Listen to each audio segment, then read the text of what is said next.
नमस्कार साथियों, मैं आपका होस्ट और दोस्त संजय गौड़ स्वागत करता हूं आपका मेरे YouTube चैनल अकाउंट समाधान पर। फ्रेंड्स, जब आप किसी भी वाउचर एंट्री को करने जाते हैं या लेजर क्रिएट करते हैं तो जो सबसे पहला काम है आपका वो होता है कि लेजर को किसी न किसी ग्रुप के अंडर में आपको क्रिएट करना होता है। मान लीजिए आपने किसी पेमेंट की एंट्री करी है किसी क्रेडिटर को, और क्रेडिटर आपका वो होता है जिससे आपने माल परचेज किया है या सर्विसेज रिसीव करी है। मान लीजिए कोई कंपनी है ABC एंड कंपनी, जिससे कि आपने गुड्स परचेज किया है। अब आप जब परचेज की एंट्री डालते हैं तो आप ABC एंड कंपनी का लेजर क्रिएट करते हैं। ABC एंड कंपनी को आपको अंडर सन्ड्री क्रेडिटर्स ग्रुप में आपको देना होता है। तो ग्रुपिंग जो है वो एक बहुत ही इम्पोर्टेंट टास्क है अकाउंटेंट का। यदि आप ग्रुपिंग को अच्छे से समझते हैं तभी आपकी अकाउंटिंग परफेक्ट हो पाती है। बहुत से साथियों को ये कन्फ्यूज़न रहता है कि जब हम लेजर क्रिएट करें तो वो किस ग्रुप में उसको डालें। जब तक ये ग्रुपिंग आपकी लेजर्स की सही नहीं होगी, जब तक आपकी जो रिपोर्टिंग है फाइनेंशियल स्टेटमेंट्स की, यानी कि आपका ट्रेडिंग अकाउंट, आपका प्रॉफिट एंड लॉस अकाउंट और आपका बैलेंस शीट, ये प्रॉपर आपके पास नहीं आता है। साथ ही साथ जब आप क्रेडिटर्स रिव्यू करना चाहते हैं, डेटर्स रिव्यू करना चाहते हैं, तो वो सब चीज़ें भी आपकी अच्छे से नहीं हो पाती है, अच्छे से P&L नहीं बन पाता है। तो रिपोर्टिंग आपकी स्मूथ हो, एक्यूरेट हो और करेक्ट हो, इसके लिए ज़रूरी है कि आपको ये पता हो कि किस ग्रुप में कौन सा लेजर क्रिएट किया जाता है। आज के वीडियो में विस्तार से चर्चा करेंगे इस बात पे कि कौन कौन से लेजर है, कौन कौन से टैली में ग्रुप होते हैं, किस ग्रुप के अंदर में कौन सा लेजर है वो क्रिएट होता है। साथ ही साथ कुछ एक एंट्रीज भी हम डेमो के रूप में करेंगे ताकि आपको जो है अच्छे से क्लियर हो जाए कॉन्सेप्ट कि किस एंट्री को अपन कैसे पोस्ट करते हैं टैली में, कैसे लेजर का क्रिएशन करेंगे और साथ ही साथ लेजर को किस ग्रुप में हमको डालना है। तो स्टार्ट करते हैं हम आज का लेसन। वीडियो थोड़ा लंबा हो जाएगा तो इसको क्या है कि कुछ एक पार्ट्स में मैं डिवाइड कर रहा हूँ। हालांकि मैं कोशिश करूँगा कि सारे पार्ट मैं एक ही दिन में अपलोड कर दूँ, क्योंकि टैली में जो जितने भी ग्रुप्स हैं उन सब के बारे में विस्तार से चर्चा हम करेंगे इस वीडियो में। तो एक वीडियो में फ्रेंड्स पॉसिबल नहीं हो पाएगा मेरे लिए भी, और आपके लिए भी थोड़ा मुश्किल हो जाएगा देखना। तो अपन इसको बनाएंगे पार्ट में, लेकिन जहाँ तक मेरी कोशिश होगी वो मैं या तो एक ही दिन में अपलोड करूँगा सारे, और यदि एक दिन में पॉसिबल नहीं हो पाया किसी भी वजह से अपलोड करना, तो बहुत जल्दी लगातार आपके पास ये वीडियोस आपके पास मिलेंगे, ताकि क्या है कि जो कंटिन्यूटी रहेगी आपकी सब्जेक्ट को समझने के लिए। जब तक हम किसी चीज़ को स्टडी करते हैं और वो सब्जेक्ट यदि आप रेगुलर उस सब्जेक्ट के टच में हैं तो आपको उसको समझने में आसानी होती है, आपको उस पर कमांड करने में आसानी होती है। तो आपकी सुविधा को देखते हुए मैं ये चीज़ करने जा रहा हूँ। वीडियो स्टार्ट करने से पहले फ्रेंड्स, यदि आपने अभी तक मेरा चैनल सब्सक्राइब नहीं किया है तो प्लीज़ सबसे पहले सब्सक्राइब ज़रूर करें। वीडियो अच्छा लगे तो लाइक कर दें, शेयर करें, और वीडियो से रिलेटेड कोई भी आपकी क्वेरी है तो मुझे कमेंट करके ज़रूर बताएं। तो आपको एक एक ग्रुप के बारे में डिटेल से हम चर्चा करेंगे इस वीडियो में। शुरू करते हैं पहले ग्रुप से लेके आखिरी ग्रुप तक, क्योंकि ये सारे ग्रुप है ना, ये अकाउंटिंग की आपकी, ये मान लीजिए जान है।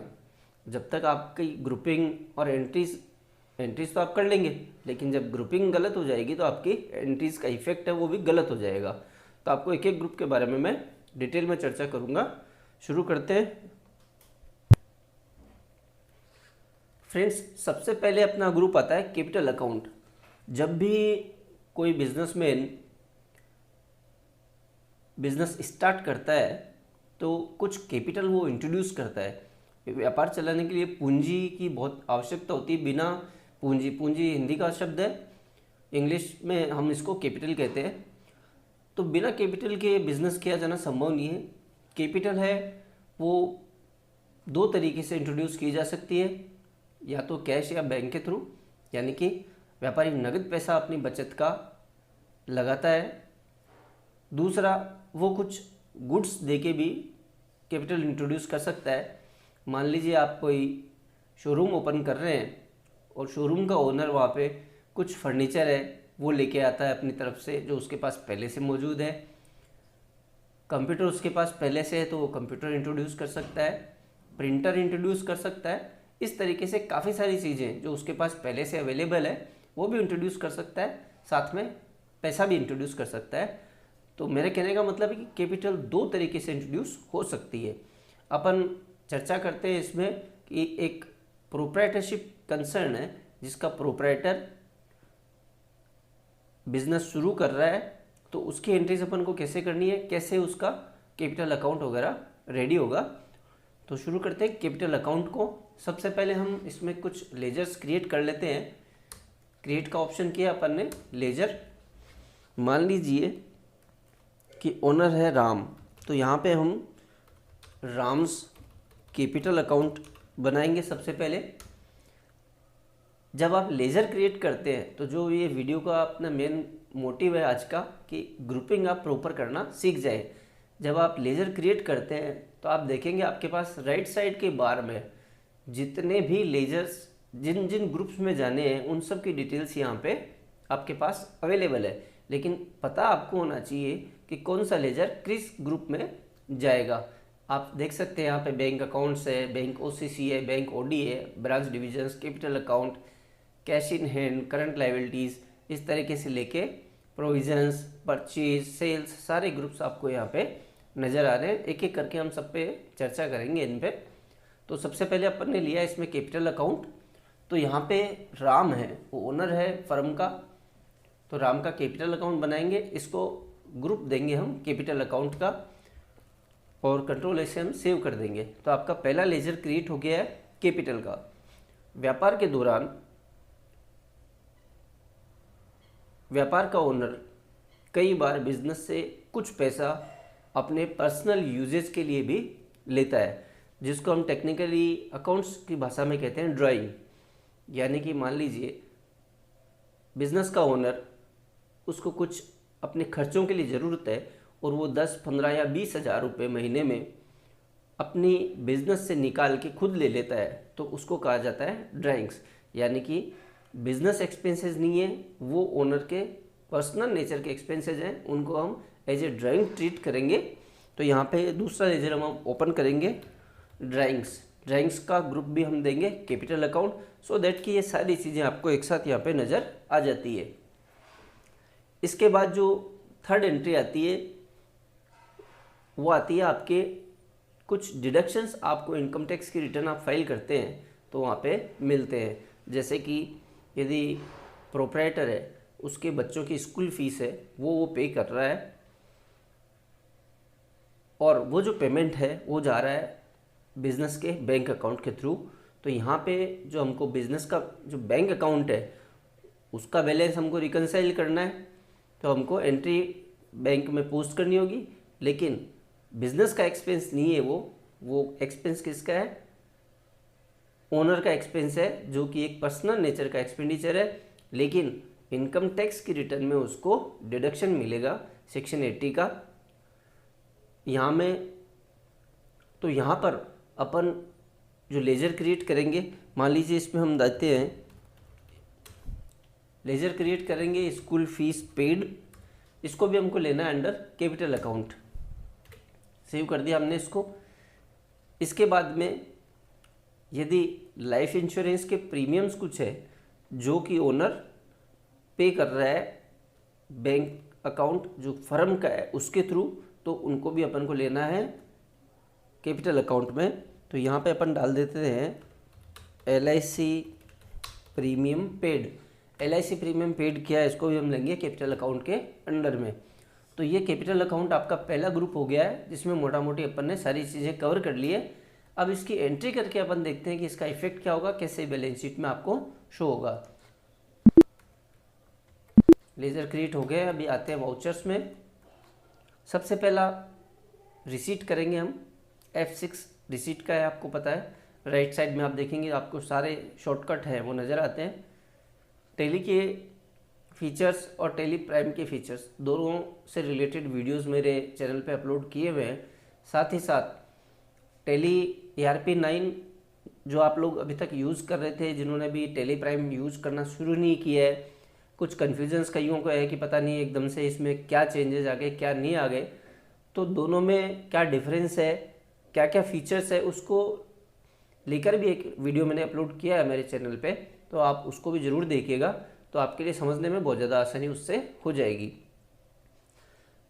अब एंट्री करेंगे कि बिज़नेस का ओनर 10,000 रुपीज़ कैश उसने इंट्रोड्यूस किया है, यहाँ करेंगे कैश, यहाँ पे क्रेडिट करेंगे हम राम्स कैपिटल अकाउंट, क्योंकि कैपिटल इंट्रोड्यूस कर रहा है बिजनेस का ओनर, तो यहाँ पे हमने अमाउंट डाल दिया 10,000। नरेशन हमेशा आपको डिटेल्ड और इस तरीके से डालना चाहिए कि जब भी आप एंट्री को ओपन करें फ्यूचर में, तो आपको एंट्री को देखते ही एंट्री से रिलेटेड सारी चीज़ आपके सामने आ जाए, आप उस एंट्री को एलिबोरेट कर सके। तो उसी तरीके से आपको नरेशन डालना है।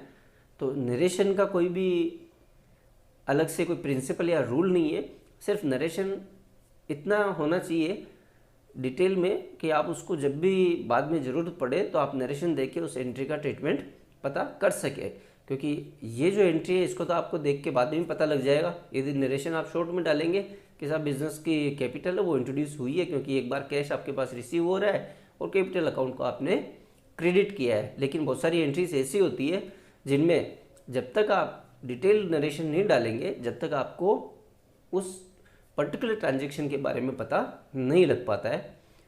तो ये एंट्री हम सेव कर देंगे। इसके बाद फ्रेंड्स, ओनर ने आपको 1,00,000 रुपये का चेक बिजनेस में लाया है, तो यहाँ पे हम जो भी बैंक अकाउंट है अपना, बैंक अकाउंट हम क्रिएट कर लेते हैं, स्टेट बैंक ऑफ इंडिया, इसको देंगे under bank accounts. Bank accounts का भी एक ग्रुप है, इसके बारे में जब बैंक अकाउंट आएगा तब हम इसको और चर्चा करेंगे। पहले कैश की एंट्री आपने की है, अब आपकी चेक की एंट्री आ रही है जो कैपिटल इंट्रोड्यूस करी है बिजनेस के ओनर ने।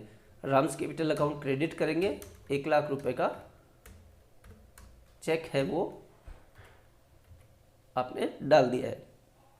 तो ये हो गया कैपिटल का इंट्रोडक्शन, यानी कि सबसे जो पहला काम है वो बिजनेस में है कैपिटल का इंट्रोड्यूस किया जाना।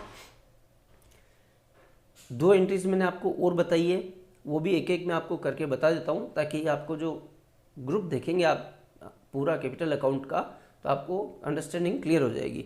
पेमेंट करते हैं, हालांकि ये जो नेचर है एंट्रीज का, ये आपका शुरू में नहीं होता है। बिजनेस शुरू करने के हो सकता है कुछ समय बाद आपको ये एंट्री करने की ज़रूरत पड़े।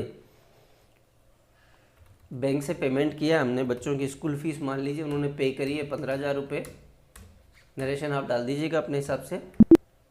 ये एंट्री हमने डाल दी और इसके बाद हम डालते हैं स्टेट बैंक ऑफ इंडिया का चेक दिया है उन्होंने, LIC का प्रीमियम दिया है 10,000 का, तो ये भी अपन ने एंट्री सेव कर दी है। अब हम देखते हैं बैलेंस शीट। तो बैलेंस शीट जब आप व्यू करेंगे तो आपको दिखेगा कैपिटल अकाउंट, इसको हम ओपन कर लेते हैं। अब आप देखेंगे आपके सामने 3 लेजर्स हैं इसमें। पहला LIC प्रीमियम पेड, ये डेबिट आ रहा है, इसके साथ ही साथ स्कूल फीस पेड है वो डेबिट आ रहा है, और कैपिटल इंट्रोड्यूस जो हुई है वो आ रहा है क्रेडिट। साथ ही साथ एक ड्राइंग की एंट्री करके और हम देखते हैं वाउचर्स।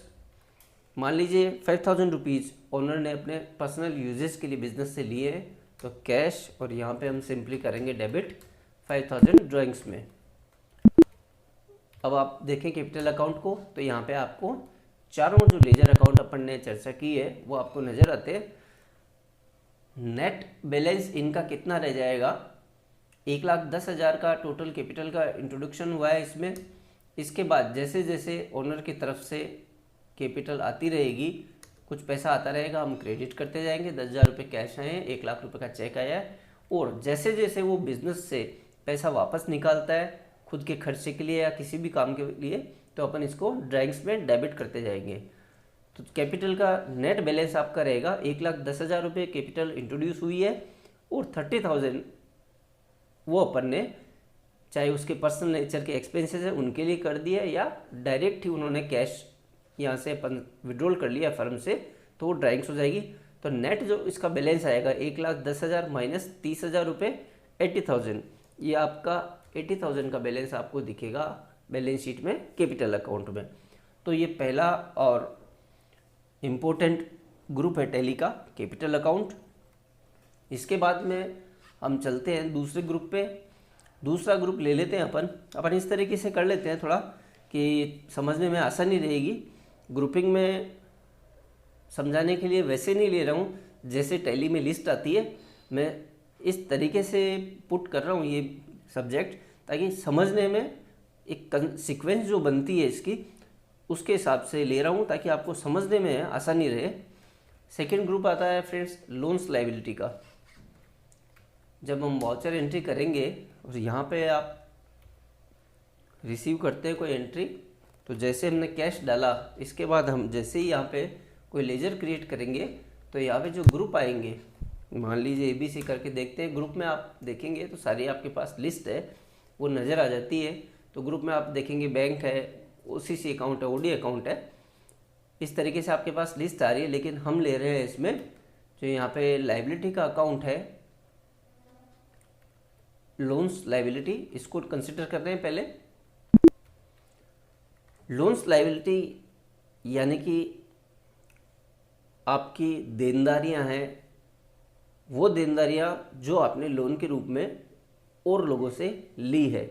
सबसे पहले हमको ग्रुप का जो कॉन्सेप्ट है उसको समझना है, उसके बाद में हमको इसकी एंट्रीज सीखनी है और किस तरीके से लेजर क्रिएट होंगे वो सीखना है।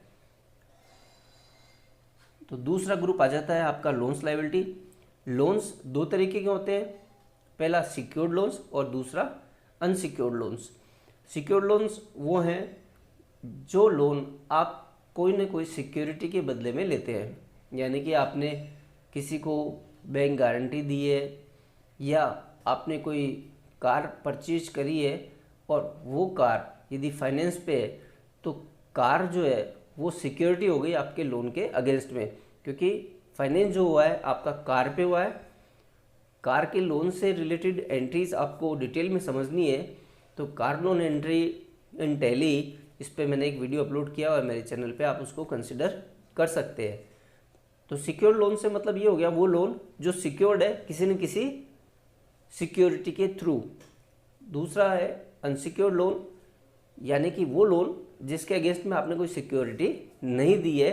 ये वो लोन होते हैं जो आपने अपने रिश्तेदारों, परिचितों या फिर अपने मित्रों से लिए हुए होते हैं। इसके अगेंस्ट में आप कोई सिक्योरिटी है वो नहीं देते हैं, कोई गारंटी नहीं देते हैं किसी भी तरीके की, क्योंकि सिक्योरिटी सर दो तरीके से आप देते हैं, या तो आप कोई बॉन्ड देते हैं या बैंक गारंटी देते हैं, या आप किसी की कोई असेट है वो आप उसको प्लेज करते हैं। इस तरीके से आप सिक्योरिटी है वो दे सकते हैं। तो सेकंड जो लोन्स का आपका रूप है वो है अनसिक्योर्ड लोन का। अब हम इसकी एंट्री करके देखते हैं कि जो लोन्स की एंट्रीज है वो कैसे होगी। मान लीजिए इसमें आपको एक चीज़ और ध्यान रखनी है कि बैंक लोन जितने भी हैं वो आपको सिक्योर्ड लोन्स में लेने हैं, भले आपने उसमें सिक्योरिटी ना भी दी हो। इससे क्या है कि आपकी जो ग्रुपिंग है वो थोड़ी अच्छी लगती है और आपकी जो रिपोर्टिंग है वो अच्छी होती है। अनसिक्योर्ड लोन्स में सिर्फ आपको वो कंसिडर करना है जो अमाउंट आपने अपने दोस्तों, रिश्तेदारों या अन्य परिचितों से लिए है। किसी बैंक या NBFC से आपने कोई लोन नहीं लिया है। यदि बैंक या NBFC से आपने कोई लोन लिया है तो आपको उसको सिक्योर लोन में ही कंसिडर करना है। हम यहाँ पे एक लेजर क्रिएट करते हैं, एक्सिस बैंक लोन अकाउंट। और ज़्यादा सुविधा के लिए यदि मान लीजिए एक्सिस बैंक से आपने एक से ज़्यादा लोन ले रखे हैं तो आप लास्ट में एक्सिस बैंक लोन अकाउंट जब लेजर ओपन करते हैं तो इसके आगे आप उस लोन का एक अकाउंट नंबर होता है वो भी आप डाल सकते हैं। इससे क्या होगा कि आपको पर्टिकुलर जितने लोन हैं उन सब का अलग से आपके पास लेजर मेंटेन रहेगा, अलग से आप इंटरेस्ट के प्रोविज़न कर पाएंगे। और यदि बैंक के अलावा कोई NBFC से लोन है और उस पर TDS की आपकी लायबिलिटी आती है तो आप TDS के प्रोविजंस वगैरह प्रॉपर तरीके से कर पाएंगे। तो आप जितने लोन हैं उसके अकॉर्डिंगली आपको लेजर ओपन करने हैं। इसको हम डाल देंगे सिक्योर्ड लोन्स में। अब आप जैसे सिक्योर्ड लोन्स डालेंगे तो आप यहाँ पे इसके नीचे देखेंगे लोन्स लायबिलिटी में ये ग्रुप आ चुका है। सेव कर देंगे इसको। इसके बाद में सेकेंड ग्रुप हम इसमें करते हैं अनसिक्योर्ड लोन की एक एंट्री करते हैं। मान लीजिए ओनर का एक फ्रेंड है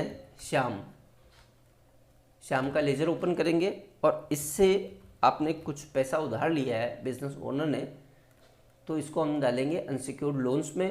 जैसे ही आप अनसिक्योर्ड लोन करेंगे तो आप नीचे देखेंगे लोन्स लायबिलिटी ये दिखा रहा है। सेव कर दिया हमने, एंट्री करके देखते हैं। स्टेट बैंक ऑफ इंडिया आपका बैंक है और आपने श्याम से 50,000 रुपये आपके ओनर ने लिए हैं, तो आप बैंक डेबिट करेंगे और श्याम का अकाउंट क्रेडिट करेंगे। 50,000 रुपीज़ हो गए, एंट्री सेव कर देंगे।